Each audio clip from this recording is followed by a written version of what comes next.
खुश खबर, सोने चांदी झाले स्वस्त, खरेदीची संधी की अजून वाट पाहावी। सोने तब्बल हजारो रुपयांनी स्वस्त, चांदी ही उच्चांकावरून जवळपास निम्म्यावर। मग आत्ताच खरेदी करावी की अजून थांबावं? चला जाणून घेऊया। मंडळी, जून महिनाभर सोने आणि चांदीच्या किमतींवर मोठा दबाव दिसून आला आहे।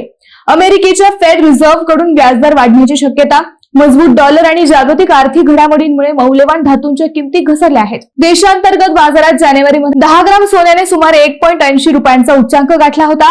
आता तो सुमारे 1.42 लाख रुपयांपर्यंत खाली आला आहे। चांदी ही 4.20 लाख रुपये प्रति किलोच्या उच्चांकावरून सुमारे 2.23 लाख रुपयांपर्यंत घसरली आहे। आता गुंतवणूकदारांचे लक्ष अमेरिकेतील रोजगार, महागाई आणि आर्थिक आकडेवारीकडे आहे। ही आकडेवारी मजबूत राहिली तर सोन्यावर आणखी दबाव येऊ शकतो, मात्र आकडेवारी कमजोर झाल्यास दरांना पुन्हा आधार मिळू शकतो।